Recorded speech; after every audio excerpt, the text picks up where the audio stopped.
আরে কে যায় আমার বাড়ির সামনে দিয়ে? কে যায়, তুবা নাকি?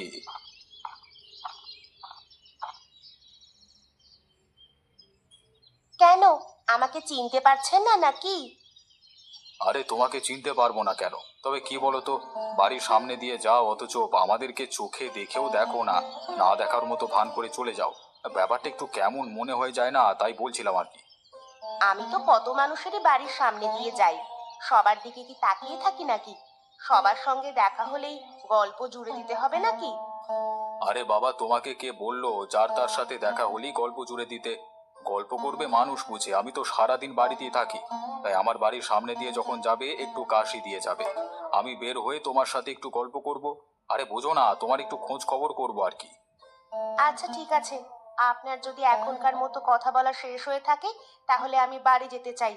জানেন তো, বাড়িতে আমার শাশুড়ি অসুস্থ। তাড়াতাড়ি গিয়ে তার জন্য আবার রান্না বান্না করতে হবে। উনি তো এখন অনেক ওষুধপত্র খান, আর সব ওষুধ তো ভাত খাবার পরেই খেতে হয়। হ্যাঁ হ্যাঁ, একদম ঠিক বলেছো। এখন তাহলে বাড়িতেই যাও, পরে তোমার সাথে কথা হবে, কেমন?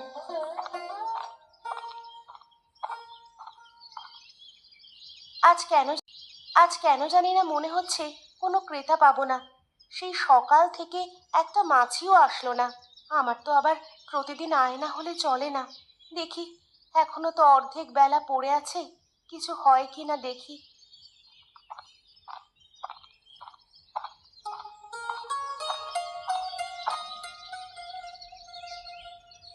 কি বৌদি, কি খবর তোমার? সবকিছু ভালো চলছে তো? আর ভালো? আমাদের কপালে কি আর ভালো আছে বলো? গরিব মানুষ আমরা, আমাদের তো কাজ করতে হয়, পরিশ্রম করতে হয়, তারপরে না ভালো মন্দের হিসেব। তা তোমার খবর কি? তুমি তো আজকাল আমার দোকানে আসতে ভুলেই গেছো। শহর থেকে ভালো ভালো জামা কাপড় কিনে আনো, তাই বৌদির কথা মনে থাকার দরকার নেই। আরে বৌদি, এভাবে কেন বলছো? তোমার দোকানের কাপড় যেমন কমা দামের তেমনি ভালো মানের। আর লাভের পরিমাণটাও তুমি খুব সীমিত রাখো। সেটা আমরা গ্রামের সকলেই জানি, কিন্তু কি বলো তো, আমার ছেলেমেয়েরা নতুন নতুন নকশার কাপড় খুব পছন্দ করে। তাই তাদের জোড়াজুড়িতে শহরে যেতে হয় আমাকে। হ্যাঁ, আমি তো আর দামি দামি কাপড় আমার দোকানে তুলতে পারবো না, অত টাকাও আমার নেই। তাছাড়া গ্রামের সবাই এত দাম দিয়ে কাপড় কিনে পরবেও না। বৌদি, আমি তো আমার নিজের জামা কাপড় আর আমার বইয়ের জন্য সবকিছু তোমার দোকান থেকেই নিই। শুধু ছেলে মেয়ের কাছে যাই, তখন একটু কেনাকাটা করি। না না, আমি সেভাবে বলিনি। এটা তো ঠিকই, ছেলেমেয়েরা যেটা পছন্দ করে বাবা মা তো চেষ্টা করে সেই রকমই দিতে। বৌদি, আজ কিন্তু আমার বউ আমাকে পাঠিয়েছে তার জন্য একটা ভালো শাড়ি নিয়ে যেতে। আমি তো আর শাড়ি তেমন কিছু বুঝি না। তা তুমি একটু দেখে শুনে দাও আমাকে। তুমি পছন্দ করে যেটা দেবে সেটাই আমি নিয়ে যাব। আরে তোমার বইয়ের পছন্দ তো আমি জানি, তার পছন্দ অনুযায়ী আমি একটা শাড়ি দিচ্ছি, নিয়ে যাও। সে খুব খুশি হবে। এই যে ধরো, এই নীল শাড়িটা তাকে বেশ মানাবে, নিয়ে যাও। আচ্ছা বৌদি, তার দাম কত এই শাড়ির? আমার দোকানে তো আর দামি দামি শাড়ি থাকে না। এই শাড়ির দাম 450 টাকা। আচ্ছা ঠিক আছে বৌদি, আমি আর দামাদামি করলাম না। তুমি যা বললে তাই দিলাম। এই নাও টাকা। আচ্ছা বৌদি, আজকে গেলাম, হ্যাঁ, পরে আবার দেখা হবে। আর সামনে তো শীত আসছে। তুমি বরং শীতের জন্য কিছু জামা কাপড় ওঠাও, আমি নিতে আসবো। হ্যাঁ হ্যাঁ, একদম ঠিক বলেছো। কথাটা আমার মাথায় আছে। আমি ভেবে রেখেছি সামনের সপ্তাহে কিছু শীতের কাপড় ওঠাবো দোকানে।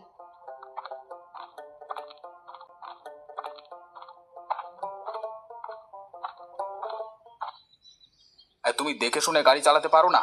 অমন করে গাড়ি চালাচ্ছিলে, দেখো তো গাড়িটার 12টা বাজিয়েছো। না স্যার, আমি তো কিছুই করিনি, আমার কোনো দোষ নেই, বিশ্বাস করেন।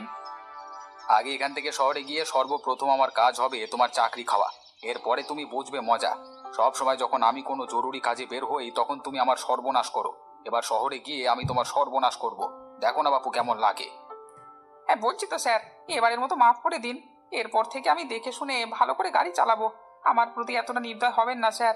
বউ ছেলে মেয়ে নিয়ে কি না কি খেয়ে থাকবো। আজকালকার দিনে হুটহাট চাকরি পাওয়া না পাওয়া স্যার, আপনি তো সবই জানেন। নতুন করে তো স্যার আপনাকে কিছুই বলবার নেই। এসব কথা আগে মনে থাকে না? আমি কি ইচ্ছে করে তোমার চাকরি খেতে চেয়েছি? তোমার কর্মকাণ্ডের কারণেই তো তোমার চাকরি চলে যাবে। এতে আমার কি করবার আছে? তুমি কেন সাবধানতা অবলম্বন করোনি? তাছাড়া এমনটা তো আজ তুমি প্রথম করছো না, তুমি তো প্রায় এই কাজটা করো। আর করবো না স্যার। তবে এবার তোমাকে শাস্তি পেতেই হবে। যাতে ব্যাপারটা ভালো করে তোমার মাথায় ঢোকে। বেশি বাড়াবাড়ি করবেন না স্যার। এই রাতের বেলায় এই জঙ্গলে আমি আর আপনি ছাড়া কিন্তু কেউ নেই। তাই সাবধান। যা বলবেন বুঝে শুনে বলবেন, যেটা করবেন সেটাও বুঝে শুনে করবেন। হ্যাঁ, না হলে কিন্তু না হলে কিন্তু মানে, না হলে কিন্তু কি হবে? আপনাকে এখানে কিছু একটা করে যদি ফেলে রেখে যাই, কেউ কি কোনো খোঁজ খবর পাবে আপনার? কেউ কি জানবে আমি কি করেছি এসব? কি বললি? তোর এত বড় সাহস! তোর মুখের সাইজ দেখেছিস? মুখের সাইজ থেকে কথার সাইজ তো বড় হয়ে গেছে রে। মুখের মধ্যে না দু হাত দিয়ে চাপ দিয়ে একদম চ্যাপটা করে দেবো, তখন এই চেহারা দেখে তোকে আর কেউ চিনতে পারবে না। আরে রাখেন তো স্যার, বহুত বড় বড় কথা হজম করেছি, আর নয়। এবার চুপ করে থাকুন। আরে আরে ওই তো ওইদিকে একটা মশালের আগুন দেখা যাচ্ছে, আমি যাচ্ছি ওইদিকে, তারপর তোর ব্যবস্থা করছি, থাক তুই এখানে।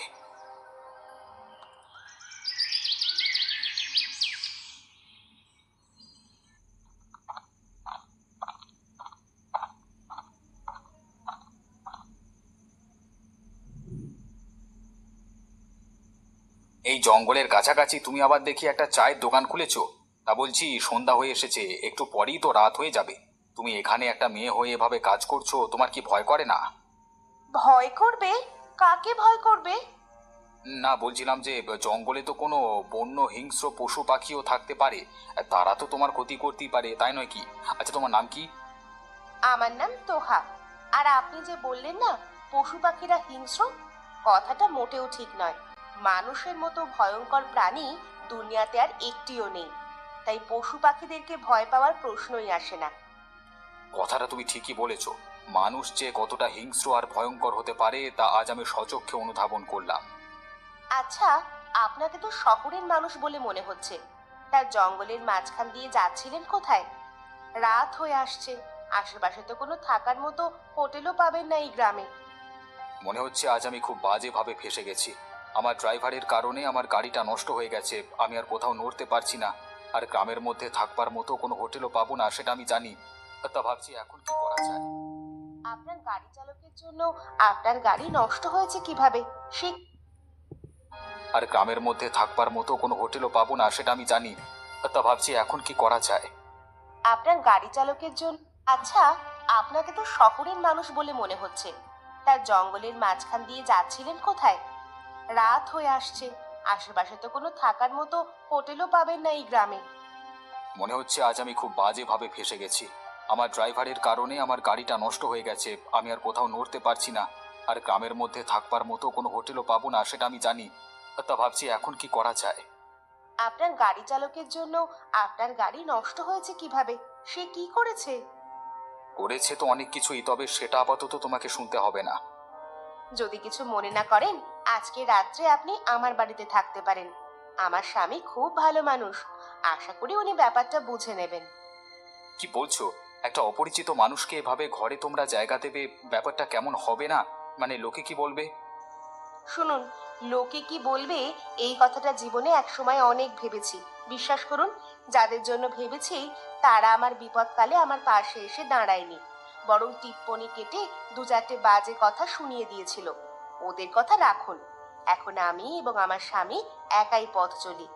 আর রাত তো হয়ে এলো, আমি এখন দোকান বন্ধ করে নেব। আপনি চলুন। আচ্ছা, চলো।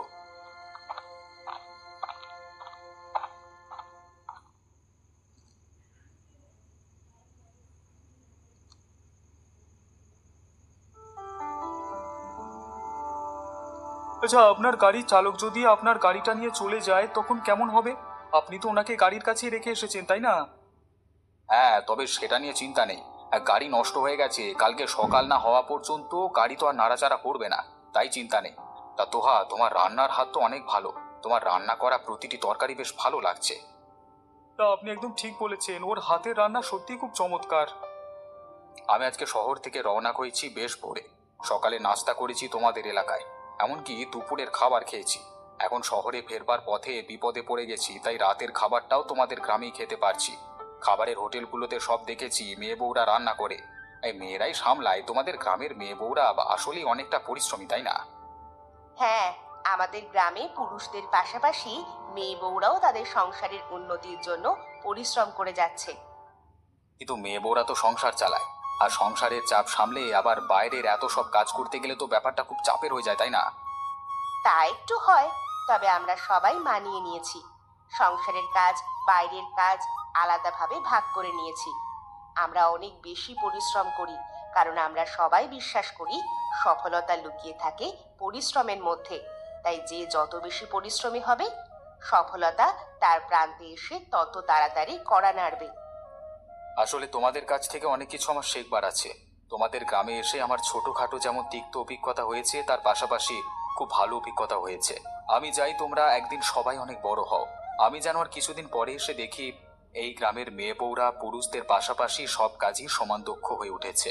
খুব উন্নত একটা গ্রাম তোমরা গড়েছ। সে না হয় হবে, এখন আপনি খেয়ে নিন, খাবার সব ঠান্ডা হয়ে যাচ্ছে।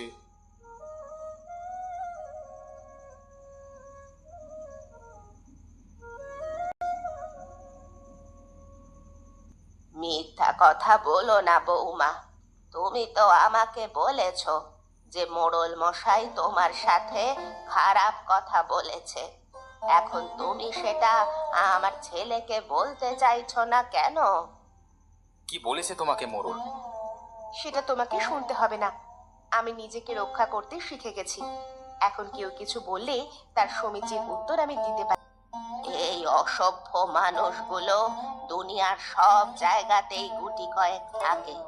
তাদেরকে বেশি পাত্তা দেওয়ার দরকার নেই বৌমা। সব সময় নিজের মতোই চলবে, নিজের ওপর সাহস রাখবে, ভরসা রাখবে। দেখবে এইসব আপদ তোমার আশেপাশে ভিড়তে সাহস পাবে না। হ্যাঁ মা, আমি পরিশ্রম করি আমার পরিবারের জন্য। আমার পরিবারের সুরক্ষাই আমার কাছে সবার আগে। এর মধ্যে কিছু কিছু কীটপতঙ্গ যদি আসে, আমি একাই যথেষ্ট তাদের মোকাবিলা করতে।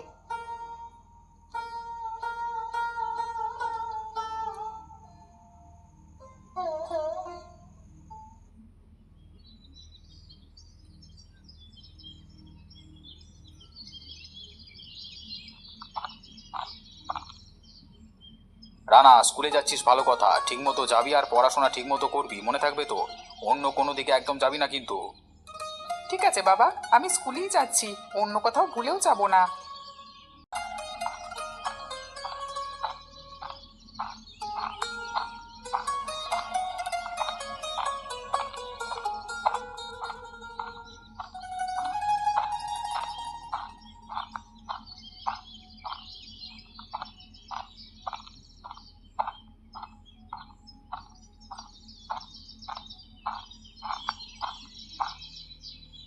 জানিস রানা, আমাদের গ্রামে কিন্তু অনেক বড় গরুর হাট বসেছে। আমিও জানি, গতকালকে আমি গিয়েছিলাম, বিশাল বিশাল গরু এসেছে ওখানে, অনেক বড় হাট। চল আমরা আজকে গরুর হাট দেখতে যাব। ঠিক আছে চল, অনেকদিন কোথাও যাই না স্কুল ফাঁকি দিয়ে, চল আমরা গরুর হাটে যাই।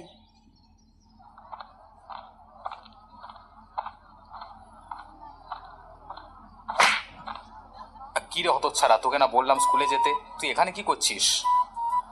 বাবা মানে আমি আর বন্ধু মিলে এখানে এসেছি। কি ব্যাপার, তুমি স্কুল ফাঁকি দিয়ে ওকে নিয়ে এসেছো কেন?